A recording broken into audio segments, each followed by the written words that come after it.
오늘 본문에서는 예수님께서 마가복음에서 이제 세 번째로 마지막으로 예수님께서 이제 겪게 되실 죽음과 부활에 대해서 세 번째로 제자들에게 예고하시는 장면이 나오게 됩니다.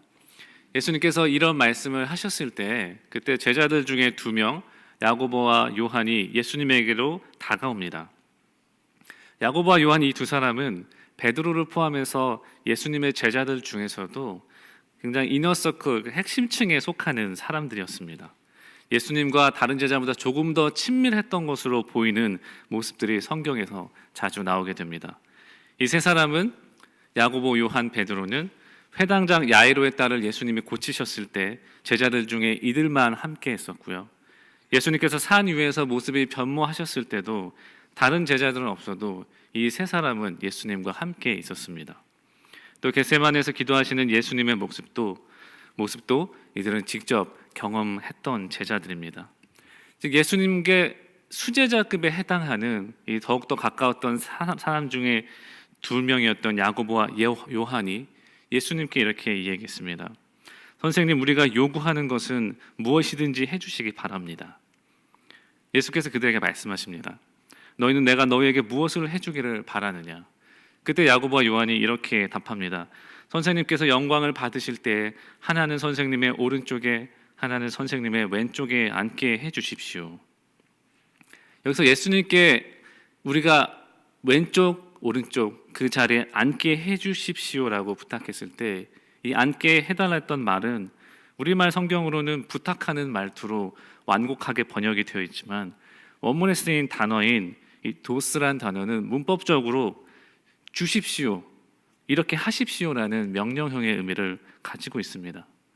즉 이 사람들이 예수님께 이런 대답을 했을 때 이것은 부탁의 성격이 아니었다는 것입니다. 그들은 마치 우리가 예수님을 지금까지 열심히 옆에서 보조하고 따랐기 때문에 이제는 예수님께서 우리들에게 조금은 돌려주실 때가 된 것이 아니겠습니까? 우리에게 이런 자리를 주십시오라는 강한 어조를 가지고 예수님께 명령하듯이 이야기하고 있는 것입니다. 예수님께 가장 가까웠던 제자들 중 두 명이었던 이 두 사람이 이렇게 담대하고 조금은 발칙하게 예수님께 요구했던 모습을 볼 때 이들의 동기가 무엇이었는지를, 예수님을 쫓아다니고 섬겼던 동기가 무엇이었는지를 우리가 궁금하게 여길 수 있습니다. 야고보와 요한이 분명히 예수님께 부르심을 받았을 때 그물을 버려두고 자신의 생업과 가족을 뒤로 하고 예수님을 따라 나섰던 결단력을 보여주었던 사람들입니다. 예수님에 대한 마음과 예수님께 주셨던 감동이 없이는 그런 결단이 나올 수는 없었을 것입니다. 하지만 예수님을 따라다니는 동안에 그들의 마음 가운데는 다분히 그들의 삶에 품고 있었던 세상적으로 높은 자리에 오르고 싶었던 그런 야망이 있었던 것 같습니다. 예수님을 따라가면 무엇인지 정확히는 모르겠지만 그래도 내가 좀 더 높은 자리에 오를 수 있겠다. 아니면 내가 이 나라를 위해서 나를 위해서 기대하고 있던 어떤 것을 예수님께서 주실 수 있겠다라는 생각을 갖고 있었던 것 같습니다. 오늘 본문에서 나왔던 그들이 부탁하는 그 구절은 예수님을 이제 3년 가까이 따라다니고 나니까 더욱더 큰 확신과 자신감을 가지고 얘기했던 것 같습니다. 우리가 지금까지 보았던 예수님 정도면 충분히 우리의 정치적인 메시아 왕이 될 수 있겠다는 기대감이 이들에게 있었던 것입니다. 그래서 열정적으로 예수님을 따라다녔던 자신들에게 주어질 자리가 무엇인지 기대하면서 그 자리는 우리는 원하기를 예수님의 가장 가까운 오른쪽 왼쪽 자리를 원합니다. 그걸 우리에게 주십시오라고 강하게 이야기하고 있는 것입니다. 이 대화가 나온 시점을 살펴보시면 예수님이 마지막으로 예루살렘에 올라가서 십자가를 지시려고 한다는 것을 마지막으로 알려주셨던 직후인 것을 생각해 볼 때 예수님께서는 이제 십자가를 지고 걸어가시는 그 길을, 순종과 섬김의 길을 생각하고 있을 때 예수님의 그 사역을 이해하지 못하고 세속적인 청탁을 하고 있는 예수님께 가장 가까웠던 그 두 제자의 모습들을 보실 때 예수님께서는 사실 얼마나 실망이 크시고 낙담하셨겠습니까? 그런데 우리가 이 본문을 보면서 가만히 우리의 자신들을 둘러보면 나이를 생각해 보면 우리 또한 십자가 아래에서 구하고 있는 것들이 과연 야고보와 요한이 구하는 것보다 나은가 하는 질문을 우리 가운데 던져보기를 원합니다. 예수님께서는 십자가를 지시겠다고 우리를 위해서 십자가에서 죽으셨는데 우리가 믿음 생활하면서 내 마음 깊은 곳에 혹시 구하는 것이 과연 야고보와 요한 같은 나를 드러내고자 하고 예수님을 섬김을 통해서 내가 원했던 지혜와 안전과 물질적인 축복 같은 것을 내가 구하는 마음들이 내 마음 깊은 곳에 자리 잡고 있지는 않은가? 그것이 나의 믿음 생활 동기는 아닌가라는 질문을 우리가 던져볼 때 자신 있게 그렇지 않다라고 말할 수 있는지 오늘 말씀 앞에 우리가 돌이키기를 하나님께서 원하시는 줄을 믿습니다. 오늘 41절에 보시면은 이 두 제자가 이렇게 예수님께 그 자리를 청탁하는 장면을 봤을 때 나머지 10제자가 어떤 반응을 보였습니까? 그들이 분개했다고 나와 있습니다. 이 둘만 그런 마음을 표했던 것이 아니라 나머지 10제자들도 같은 마음이었던 것입니다. 우리보다 앞서가지고 먼저 선수를 쳤네라는 그런 마음을 가지고 있었기 때문에 분노를 했습니다. 제자들 전체가 예수님으로부터 얻을 수 있다고 생각했던 것이 그들 마음 가슴속에 각자가 품고 있던 세상적인 성공, 세속적인 영광의 기대였다고 볼 수 있는 것입니다. 오대식 목사님 쓴 왜 교회는 예수님의 세족식을 왜곡했을까라는 책이 있습니다. 그 책을 보면은 그 목사님께서 얘기하시는 것이 예수님께서 요한복음 13장에서 제자들의 발을 앞에 무릎을 꿇고 더러운 발을 씻기는 장면이 나오는데요. 그것은 단순히 겸손하게 섬기라는 차원의 문제가 아니었다고 말합니다. 예수님의 세족은 겸손과 섬김의 예식이 아니라 예수님을 따라서 살라는 그 십자가의 길을 너희들로 걸으라는 각오를 물으신 것이라고 이야기하고 있습니다. 어쩌면 잡히기 전에 십자가에 매달리기 전날 밤에 예수님께 베풀으셨던 그 세족식은 주님을 따른다고 하면서도 자신들의 마음속의 용심을 온전히 버리지 못했던 제자들에 대한 예수님의 마지막 본이 아니었을까, 마지막 절규가 아니었을까라는 것이 그 목사님의 말씀입니다. 예수님의 도움으로 우리의 원하는 것을 이루고자 하는 것이 우리의 믿음 생활이라면 우리도 오늘 너무나도 세속적이고 속물처럼 보이는 이 야고보와 요한과 우리가 본질적으로 다를 것이 없는 줄로 압니다.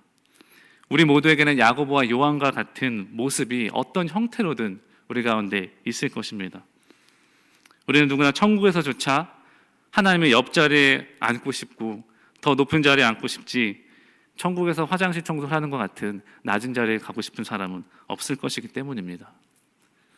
야고보와 요한처럼 아주 직접적으로 하나님께 구하는 사람들도 있지만 그렇지 않을지라도 마음속으로는 그들과 같은 심정이었던 나머지 10제자처럼 우리 마음 깊은 한가운데 어쩌면 우리가 예수님을 위해 헌신하는 것에 대해서 세상에서 우리의 본전을 찾고 싶은 그런 욕심이, 그런 유혹이 우리 가운데 찾아올지도 모릅니다. 그래서 예수님께 대담하게 높은 자리를 우리에게 주십시오라고 명령하는 야고보와 요한처럼 선생님 또는 주님, 내가 요구하는 것, 부탁하는 것 이제는 주님께서 무엇이든지 좀 해주셔야 될 것 같습니다 라고 말하고 싶은 마음이 우리 가운데 없다고 우리가 자신하기는 어려울 것입니다. 그래서 예수님께서 이런 두 제자의 얘기를 들으셨을 때 이번에도 제자들을 불러 모아서 주님을 따라가려면 필요한 몇 가지 중요한 각오에 대해서 다시금 가르치기 시작하십니다. 첫 번째로는 세상에서 받을 영광을 포기하고 섬김의 삶을 살 각오를 요청하십니다. 예수님의 제자들이 걸어야 될 길은 결코 높아지고 남들을 다스리고 남들 위에 올라서는 길이 아니라 더 낮아져서 다른 사람들을 섬기는 길이라는 것을 가르치고 계신 것입니다. 42절입니다. 예수께서 그들을 곁에 불러놓고 그들에게 말씀하셨다. 너희가 아는 대로 이방 사람들을 다스린다고 자처하는 사람들은 백성들을 마구 내리누르고 고관들은 백성들에게 세도를 부린다. 이 세속적인 리더십의 특징들을 상징하는 여러 단어들이 등장합니다. 다스린다, 내리누른다, 세도를 부린다. 그러나 다음 절에서 제자된 사람들은 차별이 있어야 된다고 얘기하십니다. 43절입니다. 그러나 너희끼리는 그렇게 해서는 안 된다. 너희는 달라야 한다. 너희는 다르게 살아야 한다라고 말씀하십니다. 너희 가운데서 누구든지 위대하게 되고자 하는 사람은 너희를 섬기는 사람이 되어야 하고, 너희 가운데 으뜸이 되고자 하는 사람은 모든 사람의 종이 되어야 한다. 철저하게 리더가 될 것을 요구하지 않으시고 서번트가 될 것을 요구하고 계십니다. 우리가 주님의 제자로 살기를 원한다면 주님께서 우리에게 보여주셨던 것처럼 섬김의 삶을 살 각오를 하라고 요구하는 것입니다. 그래서 35절에 예수님의 미션 스테이트먼트를 제자들에게 읊어주십니다. 인자는 섬김을 받으러 온 것이 아니라 섬기러 왔으며 많은 사람을 구원하기 위하여 치를 몸값으로 자기 목숨을 내주러 왔다. 본질상 하나님이신 예수님조차 섬김을 받으러 오신 것이 아니라 섬기러 오셨다. 그리고 목숨을 내어주시기까지 하셨다고 이야기하시면서 자신을 따르기 원하는 제자들에게, 우리들 각자에게 그러한 삶을 살 각오를 가지라고 요청하고 계신 것입니다. 자기를 믿고 자기를 높이고 자기를 드러내고 원하는 것을 주님을 통해 얻으려는 사람들에게 있어서는 이것은 너희들이 걸을 길이 아니라고 예수님께서는 말씀하고 계십니다. 주님을 쫓아서 세상에서는 조롱받을 일일지라도 낮은 자리에서 다른 이들을 섬기는 그 길을, 그 제자로 부름받은 우리 각자에게 예수님께서 지금도 변함없이 이 각오를 요청하시는 것을 다시 한번 기억하기를 소망합니다. 두 번째로 예수님께서는 고난받을 것까지 감당할 각오를 우리 가운데 요구하십니다. 모든 시대 그리스도 제자들에게 주님께서 요구하시는 마지막 각오는 예수님처럼 십자가를 지고 고난을 받을 것을 각오하는 것입니다. 37절로 돌아가서 저희 다시 읽어보시면 이렇습니다. 선생님께서 영광을 받으실 때 하나는 선생님의 오른쪽에, 하나는 선생님의 왼쪽에 앉게 해주십시오. 예수님이 이렇게 반응하십니다. 너희는 너희가 구하는 것이 무엇인지를 모르고 있다. 내가 마시는 잔을 너희가 마실 수 있고 내가 받는 세례를 너희가 받을 수 있느냐? 예수님이 이 대화 직전에 고난과 부활에 대해서 이야기하셨기 때문에 이 시점에서 예수님의 머릿속에는 예루살렘에 올라가서 예수님께서 친히 지실 그 고난의 십자가가 머릿속에 크게 자리 잡고 있었을 것입니다. 그 상황에서 느닷없이 두 제자가 우리를 예수님 오른편 왼편에 앉게 해달라고 부탁한 겁니다. 그렇기 때문에 예수님께서 십자가에 매달리러 가시는 그 길에 오른편 왼편에 그들을 앉히려면은 방법은 하나밖에 없습니다. 두 강도 대신에 매달리는 것입니다. 오른편 왼편에 각자 예수님과 함께 매달리시는 것입니다. 그래서 예수님께서 말씀하십니다. 너희는 너희가 구하는 것이 무엇인지를 모르고 있다. 내가 마시는 잔을 너희가 마실 수 있고 내가 받는 세례를 너희가 받을 수 있느냐? 예수님께서 마셔야 할 잔도 십자가에서 죽음을 앞두고 받으실 신 포도주 잔을 두고 말씀하셨을 것입니다. 그리고 39절에 이어지는 내용은 일종의 예수님께서 제자를 두고 하시는 예언이라고도 볼 수 있습니다. 그들이 그에게 말하였다. 할 수 있습니다. 예수께서 그들에게 말씀하셨다. 내가 마시는 잔을 너희가 마시고 내가 받는 세례를 너희가 받을 것이다. 결국 너희가 내가 십자가에서 경험한 것 같은 일을 경험하게 될 것이라고 말씀하신 것입니다. 그리고 이 말씀대로 실제로 제자들은 예수님처럼 복음을 위해 섬김의 삶을 살다가 순교하는 삶을 살게 됩니다. 특히 오늘 예수님에게 왼쪽과 오른쪽을 달라고 부탁했던 두 제자 중 하나인 야고보는 사도행전 12장 1, 2절에 따르면 12제자 중에서 가장 먼저 순교하게 됩니다. 할 수 있습니다라고 대답했을 때 너희가 그럴 것이라고 하신 예수님의 말씀이 이루어진 것입니다. 우리들의 제자로서 사는 삶 가운데 주님을 위해서 감당해야 될 고난이 우리가 피할 수 없는 것인 줄로 믿습니다. 우리가 주님을 위해서 땀을 흘리는 작업이 없이 우리 옷소매에 흙이 묻혀지지 않고 우리가 주님을 쫓아서 섬기는 일을 할 수 없을 줄로 믿습니다. 우리가 주님을 쫓아 진지하게 섬김을 구하는 사람들에게 주님을 위해서 받는 어려움, 고난을 피할 수가 없는 과정이라는 사실을 주님께서 말씀하시는 것입니다. 그러나 주님께서 약속하신 건 이것이 끝이 아니라고 얘기하십니다. 고난으로 끝나는 것이 아니라 고난 후에 있을 영광을 암시하십니다. 40절입니다. 그러나 내 오른쪽과 내 왼쪽에 앉는 그 일은 내가 허락할 수 있는 일이 아니다. 정해놓으신 사람들에게 돌아갈 것이다. 예수님이 그걸 결정 안 한다는 이야기가 포인트가 아닙니다. 우리가 최선을 다해 섬겼다면, 그리고 예수님 위해 고난까지 감당한다면, 그것은 우리들의 섬김과 받았던 고난에 따라서 당연히 하나님께서 보상하시는 그 날에 그 상급을, 그 영광을 얻을 것이라고 예수님께서 약속하시는 것입니다. 우리가 제자로서 살아가는 자에 필요한 두 가지 각오를 우리 가운데 깊이 다시 새기면서 묵상하는 사순절이 되기를 소망합니다. 우리가 주님 앞에 서는 날, 그 언젠가 주님 앞에 서는 날에 우리의 각자의 삶을 주님 앞에서 결산할 때 우리가 세상에서 높아지는 것보다 우리가 주님을 따라 섬기는 이 각오를 우리 삶에서 살아내는 것이 우리에게 중요한 일인 줄로 믿습니다. 예수를 위한 바보라는 책을 쓰신 데이비드 케이프라는 목사님의 이야기로 설교를 마무리하고 싶습니다.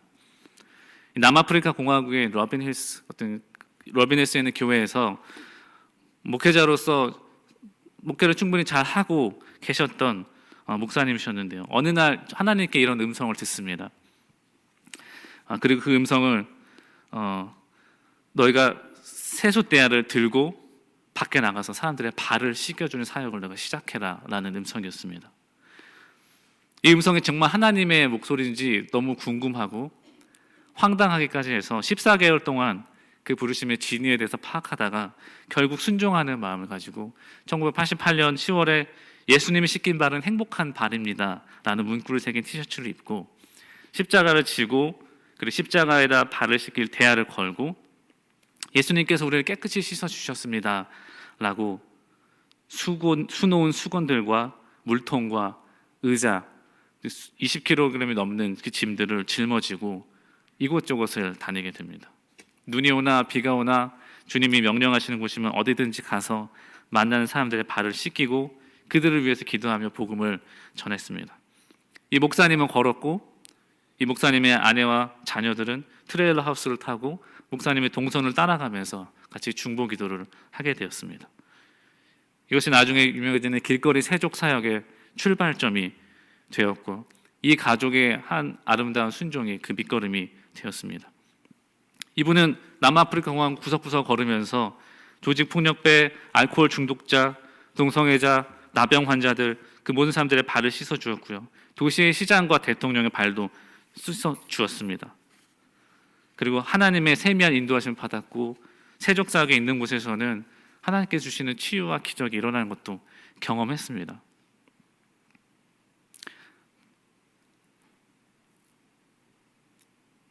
처음에는 1년 정도 시간이 걸릴 거라고 생각하고 3,000km를 순례했는데요. 근데 이제 주님 하나님께서는 그 이후에도 다른 나라에까지 이르도록 이 세역 사역을 계속하도록 이끄셨습니다. 근데 이 목사님이 이 사역을 하시면서 깨달으신 것이 우리가 예수님의 영광에 참여하기 위해서는 예수님의 고난도 함께 받아야 된다는 사실을 깊이 깨달았다고 말씀하십니다. 그래서 어디든지 가서 간증 집회를 하실 때 경험했던 놀라운 일들을 얘기하시는데 그분이 얘기하시기를 진실은 90%의 고난과 10%의 영광이라고 말합니다. 어떤 날은 독수리의 날개 위로 날아오는 것 같았지만 다른 날은 온전히 인내하면서 걸음걸음마다 그저 앞으로 밀고 나갈 뿐이었다고 얘기하십니다. 그리고 목사님께서 오늘 이 얘기를 하십니다. 자신이 어느 순간 자신도 모르게 하루 동안에 얼마나 많은 사람들에게 영향을 끼치고 얼마나 많은 사람들의 발을 씻겨 주었는지를 세고 있었다고 새기는 습관이 생겼다고 말씀하십니다. 그러던 어느 날 억수같이 비가 쏟아져 길거리가 진흙탕이 되는 날이었습니다. 몸이 흠뻑 젖고 입고 있는 티셔츠와 반바지도 몸에 붙어서 심하게 한기를 느끼는 그날에 아무도 말씀을 듣고자 발을 씻어달라고 기다리지 않던 그날에 목사님이 자신의 처지가 너무 처량해져서 눈에서 뜨거운 눈물이 흘러내리고 하나님을 향해 소리를 질렀다고 합니다. 하나님, 이게 도대체 뭡니까? 제가 왜 여기 나와 있어야 합니까? 아무도 발을 씻겨달라고 하지 않는 이날 제가 여기서 무엇을 하고 있는 겁니까? 제가 미친 사람입니까? 라고 하나님께 따지시 외치던 때에 하나님께서 성령님의 세미한 음성을 주셨다고 합니다. 데이빗, 나는 내가 얼마나 많은 사람들의 발을 씻었는지, 몇 명의 사람을 구원에 이르게 했는지 숫자를 세지 않았으면 좋겠다. 나는 내가 인간적으로 애쓰지 않았으면 좋겠고, 내가 내게 보여주는 것에만 순종했으면 좋겠다. 내가 하루에 20명, 30명의 발을 씻기면 그날은 성공한 날이냐? 나의 나라에는 성공이나 실패가 없단다. 오직 순종만이 있단다. 이 목사님께서 그날 밤부터 몇 사람의 발을 씻겼는지, 몇 사람이 주님을 자신을 통해 영접했는지 숫자를 세지 않았다고 합니다. 하나님 나라에서는 세상에서처럼 높아지려고 우리가 노력할 필요가 없습니다. 왜냐하면 하나님 나라에는 성공이나 실패가 없기 때문입니다. 다만 오직 순종만이 있을 뿐입니다. 우리가 비록 주님의 자녀로서 걸어야 되는 그 길이 어려운 순간들을 요구하는 길이 있을지라도, 때로는 나의 섬김과 헌신이 헛되이 보일지라도, 때로는 지치고 마음이 무너지는 순간이 있을지라도 그것이 우리의 진정한 성공과 실패를 가르는 것이 아님을 우리가 기억하길 소망합니다. 하나님께서 우리에게 원하시고 찾으시는 그 단 한 가지는 바로 우리가 하나님의 자녀로서 하나님께 순종하는 것인 줄로 믿습니다. 세상에서 우리 보고 높아지라 할 때 우리가 예수님을 쫓아 오히려 낮아져서 모든 사람의 종이 된 것처럼 섬김의 삶을 살 때 세상은 우리를 보고 바보라고 할지도 모릅니다. 어쩌면 우리가 가장 가까운 사람들에게도 이해를 받지 못할 때가 있을 것입니다. 그러나 우리가 예수님처럼 섬김받기 위해서가 아니라 섬기기 위해 능력을 사용하시고 생명을 내어주신 그분의 초청을 따라서 그 누구도 아닌 바로 예수님을 위한 바보가 되고 싶다라는 소망을 데이빗 케이프 목사님처럼 품게 되는 그런 사순절 기간이 되기를 간절히 소망합니다.